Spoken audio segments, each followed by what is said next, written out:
In this video we are going to get started on our map creation.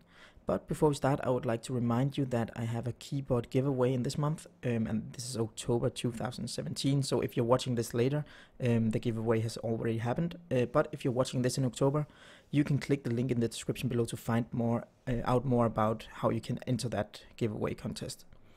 Anyway, we should start on the generation of our map.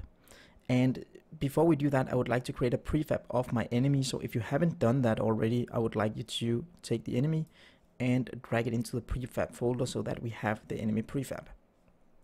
When that's done, you can delete the enemies from the scene, because we're going to create the enemies when the map is generated, because we don't want enemies at set positions. We want them where they should be in the map. So when we generate the map, we will tell them where to be spawned. We will keep the player, because the player will simply just be moved around on the level instead of being reinstantiated every time we load a new level. So for generating the map, we will need some sprites. So if I go into the sprites folder, and I would open up, right now we don't have it actually, so we only have effects and portrait frame and stuff. I was looking for an environment folder, but I don't have that. So if you haven't included all sprites from the asset package or whatever you're using, then you would need to add some extra sprites now. And the reason that I'm not adding them all right away is because that I have different version of this tutorial, and if I had all the sprites in each version, it will take up too much storage space. So here I'm going to call environment. So this is my environment folder, and if you haven't included your sprites, you can do it like I'm doing right now. So we need to find our sprites. So if you open up the RPG asset folder, there should be something called water tiles, where all the tiles for water is, and there should be something called tiles with normal tiles. So basically I am going to take the tiles and drag them into the scene, and take the water tiles and drag them into my asset folder. Not the scene, the asset folder, of course. So under environment I have tiles and water tiles. Maybe we can rename this to maybe earth tiles or something. So that's what we need right now. We need all the different water tiles and all the different earth tiles. I am only going to use 2 of them right now, but you can of course use as many as you want to generate your map. Besides that, I would actually also want some trees, so you can take the trees as well and drag them into the environment sprite folder. So with that done, we will have to select the tiles inside the earth tiles. Have to select all of them and make sure the pixels per unit are set to 300. And besides that, we will need to change the pivot point. We are generating our tiles from the bottom left side and generating them to the right and then on top. And to make sure that the first tile is placed right in the corner of the camera here, we would need to set the pivot point to bottom left. If we don't do that, then it's going to be placed a little off screen, because the center is going to be on the edge of the camera instead. So just make sure that you do that to all these, and then you can jump into water tiles and select all of them. Select all of them like that, and say pivot point bottom left and pixels per unit 300. So we're not going to do it with trees right now, or we can set the pixels per unit, but the pivot point is going to be adjusted based on where they're placed in the world. You'll see that later when we try to place the trees, they might be a little off center of the tile they are placed on. So just to fix that, we are going to put a custom pivot point on them and adjust them so that we get them exactly where we want them. So some of you might be thinking that we should use the new tile editor they have added in Unity 2.17.2. And I got a couple of suggestions in my comment section about that I should take a look at that. And I also used like a couple of hours yesterday testing it out. And it seems like this way that we are going to do it right now is simpler for generating a tile map. It takes a lot of time to do it with the tile editor that Unity has provided. It's a very good editor. It's perfect for platformers, and it's perfect for making pathways and stuff.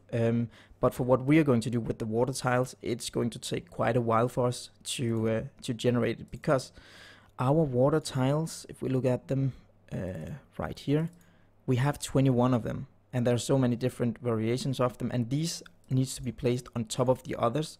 So it takes a lot of time for us to draw them on the screen and put them on top of each other. So instead, we are going to make an algorithm that just says, okay, it's blue here, so I'm going to use the right tiles. So we're going to write some code, and the code is going to fix it for us and make sure that it uses the right tiles. So we will use few seconds to generate the water instead of using like minutes putting the right tiles every time we make a new map. But I hope you can see that when we start generating the map. Yeah. So with that in place, with the tiles, we will have to generate a new script. The script we're going to generate is a manager that will generate our maps for us. So it's going to be called level manager. And if I didn't mention it earlier, thanks for the suggestions about the tile manager, the tile editor that Unity added. I totally forgot about it, and it's nice that you guys actually comment about it so that I can test it out, because maybe it might have been a better fit here. So don't feel discouraged just because I'm not using it right here, because I feel like it's a very good manager for doing other things than what we are going to do right now.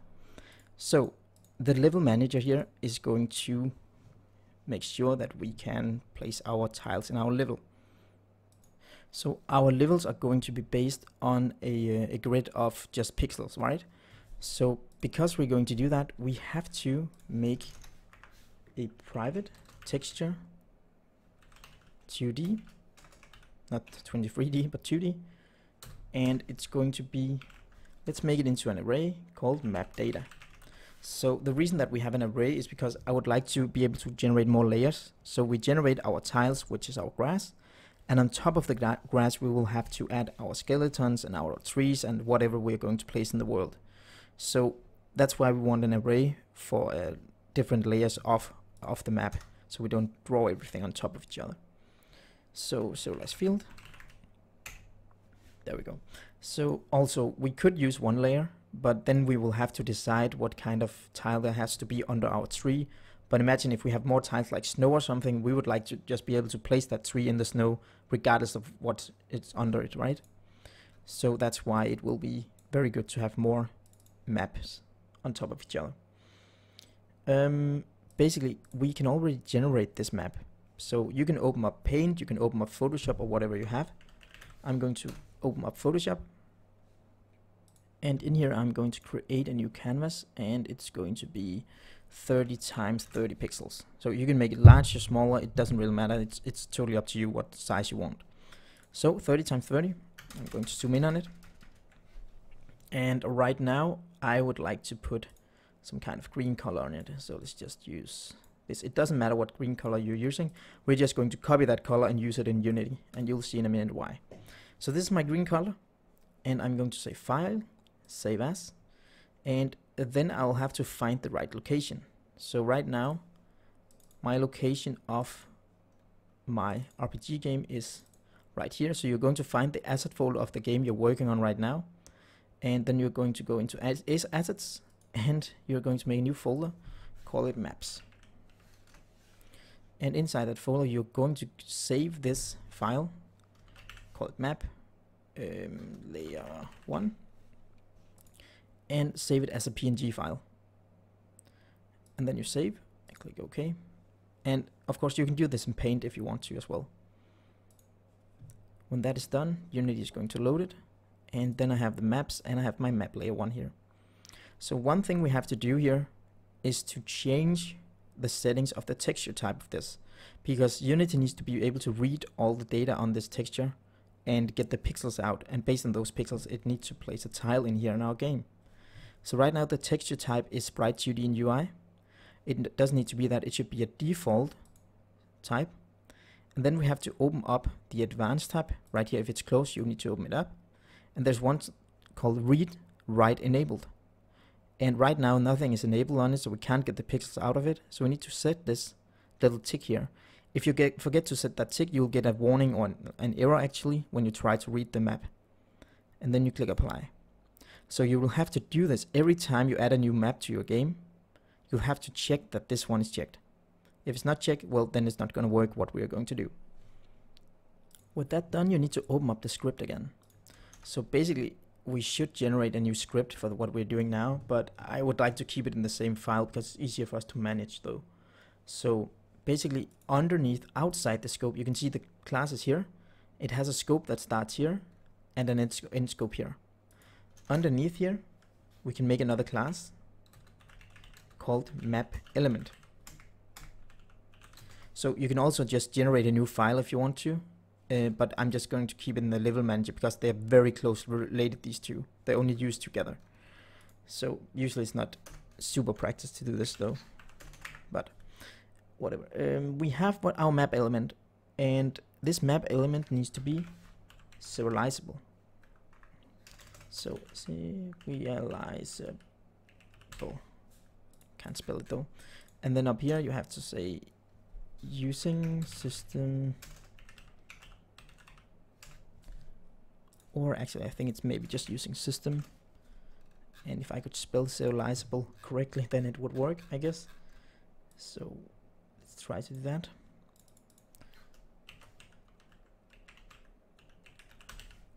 There we go. So right here we have serializable on our map element, which means that we can serialize it and show it in the editor, right? So when we have this map element, we'll need to go all the way up here and say private map element, map elements.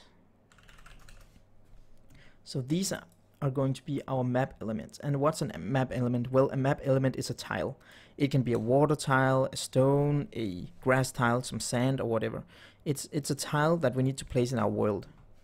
And because of that, we need to make a private string called tile tag. So this tag is going to be used to recognize the current tile we're trying to set, and it's going to make it easier for us later when we need to recognize what we just placed in the world. We are going to serialize this, and then we are going to make a color.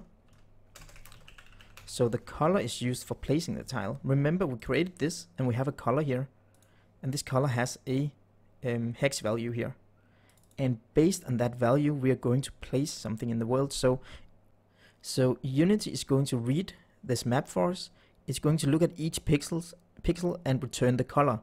Based on the color that it returns, we're going to place a tile. So that's why we need to tell Unity what color the tile has, so that it can look at the tile and say, hey, we just read this color, and I guess this tile has this color, so we need to place it in the world. So we're going to make this color here. And we also need to serialize that like so, and then we need to make a private game object called element prefab. So when Unity reads this color, it says, hey, it's a green color, so we take your prefab and place it in the game world. Okay, then we need to say public game object. Yay, click something wrong, let's see. Public game object my element prefab, and it needs to return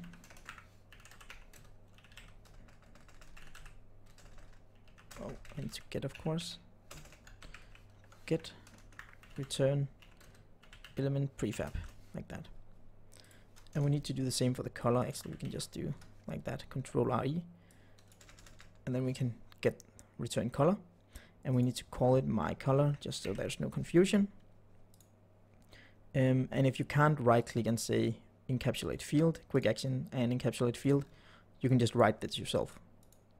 And the last one is the tile tag. You can right click on it, quick action, encapsulate field, so it pops up down here. Then we're going to remove the set because I don't want to set it, I just want to return it, get it, and I can say my tile tag and return the tile tag.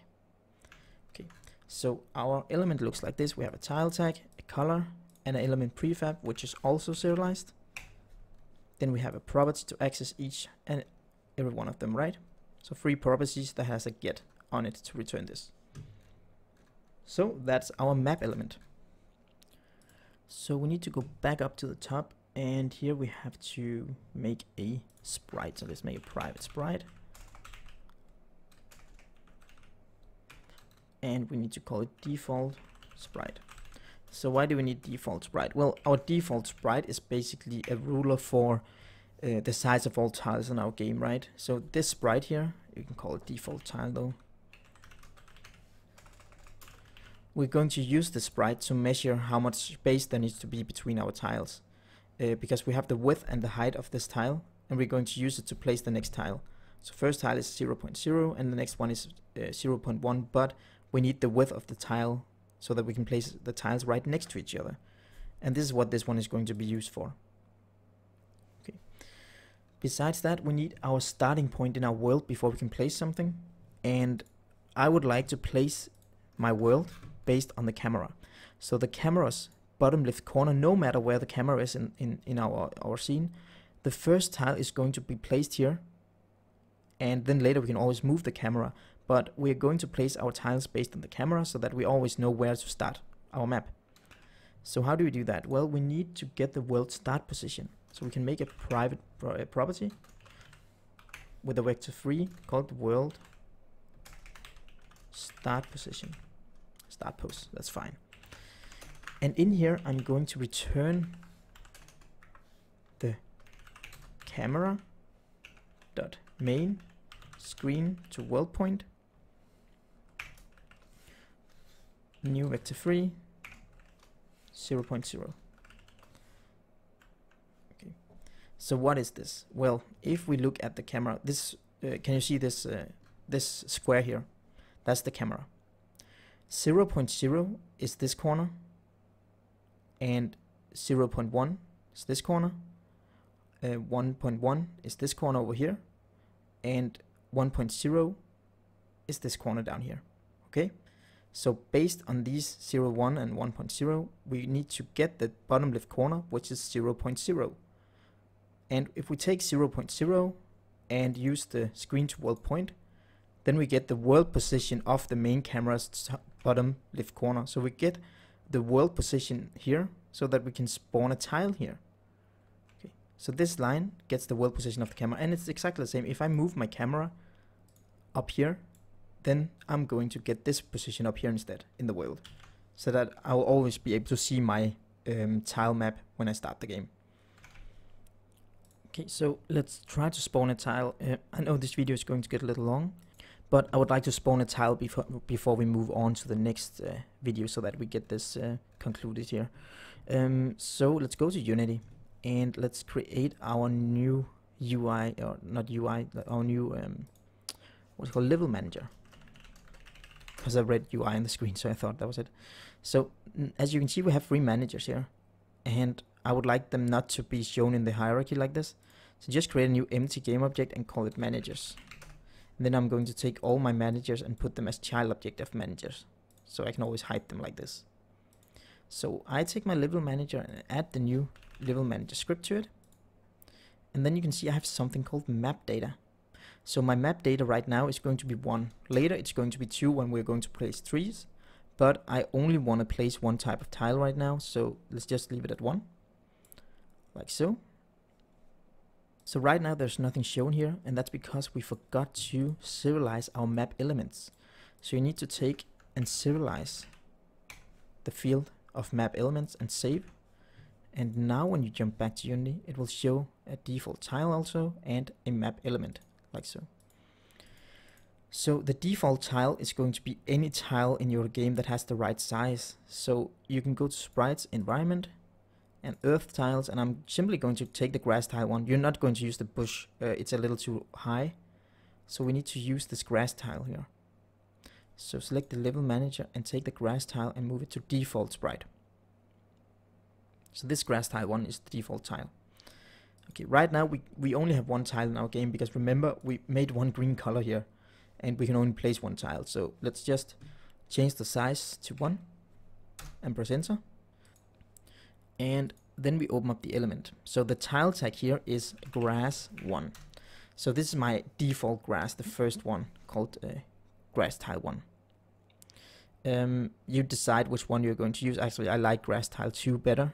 I think it's a better color though. So I'm actually going to go with that one instead. So I'm going to take and call this one grass 2, not 12. So here is a color. Remember that we created a color here, and we're going to use it to recognize that specific tile.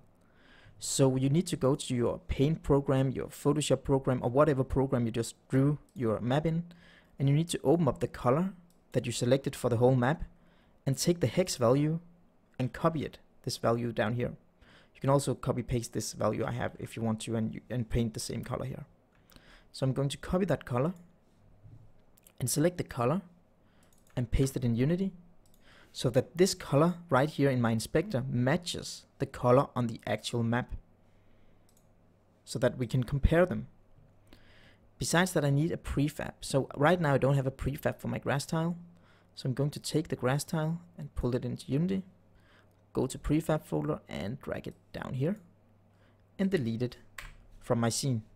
And then I'll just create a new folder called environment as well, so that I get all my tiles inside the environment folder. So it's up to you if you want to do that. But now we have a tile tag, we have a color, and we need to set a prefab here. So we can just take the grass tile 2 and put it, oops, right there. Okay. So now our level manager knows the tag, and it has the color and it has the prefab. Right now we're not going to use the tag for anything, but we are going to use the color and the prefab to place something. So we need to generate a new function, and the function is going to be called generate map. So below update we can say private void generate map. So this function is going to generate the map for us. First of all, we are going to have more layers, right? Right now we only have one layer, which is our map layer 1, but we might have more later. So we can make a for loop, first of all, that runs the length of our map data dot length here, and the map data is this one up here with all the layers in it. Right now it's only going to run runs, but we need to run through all layers, so that's why we have this for loop here. So a map has some x values, which is this way, and y values, which go up here. So we need to make two for loops, one that runs x and one that runs y, which is up. So we need to make one for loop called x and one for loop called y. So x is going to run map data I, just to look through the right map data. First time we look through the first layer, next time the next, dot width, and the other for loop is going to run through like this, map data I dot height. So these two run through the current layers width and height. So we check all pixels on the current layer. If we only had one layer, we do not need the I here. Okay, so now we need to get the color from the actual pixel we are looking at. So we make a color called C, and it's equal to map data dot I get pixels, or get pixel x comma y. So this line of code will actually get the pixel on the specific area we are looking at now. So imagine that the purple color here is our algorithm or our loop. First time it looks at this one, returns that, next time this, next time this, next time this, and next time this, and so on, right? So, or actually it's actually going to do like this up here instead. But you get what I mean. And then when it's done there, it starts on the next line and returns all this, and starts on the next line and returns all that. So that's how it works. So with that done, we will need to use this for something. So I'm going to make a new map element. And this map element is going to be a reference to whatever we want to place. So we need to find the right prefab. Remember that we created this map element here called grass2 with a color of green and a prefab right here. So based on the color green we're reading, we need to get this prefab. And we can do that by saying array.find. Every time we find something, or what are we going to look for? Well, we are going to look through map elements. And again, map elements is the array with all the tiles here. We only have one right now, but we're going to have more. So we have map elements, and every time we find something in that element, we're going to make a variable called e. And that e, we're going to check the color. And if the color is equal to C, well, then return it. So we are looking through the element with all our pre-made tiles that we can spawn. And if one of those tiles has the same color as the color we just read on the bitmap, then we return it to this, and this is not null, so it exists. So if my new element isn't null, so if we manage to find a tile that has the same color as the color in here, then we can start spawning it. Okay, so I'm going to do this in steps so that you can see what each step does, which make it easier for you to understand. So we need to spawn something. Let's just spawn something on the wrong position right now. So this is my game object. I'm going to instantiate it. And what I'm going to instantiate, well, new element does my element prefab. So what does this do? Well, this spawns the prefab in the game world. I could just say game object dot transform the position equals world start position. So now we're going to spawn all our tiles on the start position on our game world. Remember, we're instantiating our new element, which we just found based on the color. That prefab we saved under that color is going to be spawned, and we're going to make a reference to it and set the world start position as the default position. So if I do this now, oh, I forgot to call the function. We need to call the function, of course. So right now we have generate map. Let's just go to start and generate our map right there and save. And let's see what happens if I run it. There. Can you see this? Now we have all these grass tiles right here. And that's a lot of tiles in our hierarchy, and they're all placed on the same position here. But we will need to place them like this, right? One there and the next one over here and next one over here, and of course when we're done with that we need to do up here as well. So that's a problem, right? Because we can't, first of all, we can't see it on the screen right now, and second of all, we don't need to do this manually every time. So one thing I also want to fix is the fact that all these tiles are spawned out here. I would like to put them under something. So let's just create a new empty game object called map. And let's put that map as our parent though. And we can do that when we instantiate it actually. Let's just go down here and say geo.transform the parent equals, and let's make the map up here. Private transform called map, and serialize this. And I would actually like that to be in the top here, so it doesn't interfere with all we have down there. So serialize field map, and if I save that, go back here, select my level manager, and take the map and drag over here when it's updating. Oh, there's an error in the script. We can just say, go to the script, say map.transform, just map. Forgot to finish that line. So underneath this world start position, you go geo.transform the parent equals map. Then we can save and go back, select the level manager, and take the map transform and drag it over here. With that done and we instantiate them, everything is going to be placed on the map, and our hierarchy is not flooded because everything is under our map. So don't worry about the fact that we can't see the tiles on the screen right now when we play it. It's because the Z position is wrong. If I take my tile here, you'll see that the Z position is -10. If I would put it to less, it will be visible for the camera, but we'll do that as well from the code. So yeah, don't worry about it. It's supposed not to be showing up. What else? Yeah. Okay, so now we need to place them correctly, right? And to do that, we need to calculate the X position and the Y position. And we can do that by saying float X position equals world start position dot X plus our default tile dot bounce dot size X size.x multiplied by X. Okay, so what is this? We have our world start position X, bottom left corner of the screen, plus the default tiles width multiplied by X. So we need to place the next tile on the width of the tile multiplied by the x value we have. First time it's 0, so this multiplied by 0 is 0, so it places the first one in the bottom left corner. Next time it's 1, so it places on the x position plus the width of the tile, which is the next position right next to it. Next time this one is 2, so it's the width times 2, so it places it 2 fields down.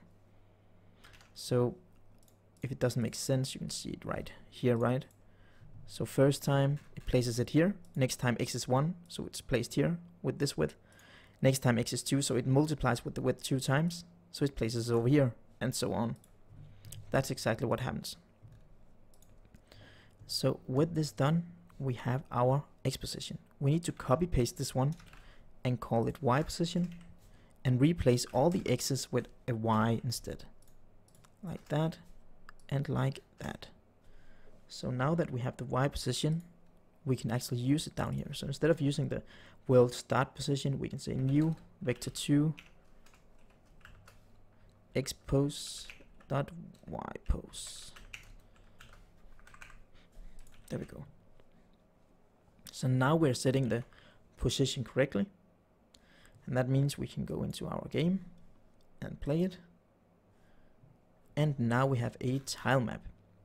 As you can see, my player is blinking right here, and that's because our sort order, I guess it's the same order in layer 0. I don't know what my player's is. My player's order in layer is also 0. So to fix that, you can simply select your player and set his order in layer to 1 and play again. And now he's sorted on top of the tiles. So now you can see we have a full green tile map that starts in the bottom left corner. So I think that's what I want to do in this video. Now we can spawn the tiles. Just want to do that before we finish off. And then we can start working on water and other things in the next video. So thank you very much for watching, and please remember that I have that keyboard giveaway. If you haven't checked it out already, please do it in the description below.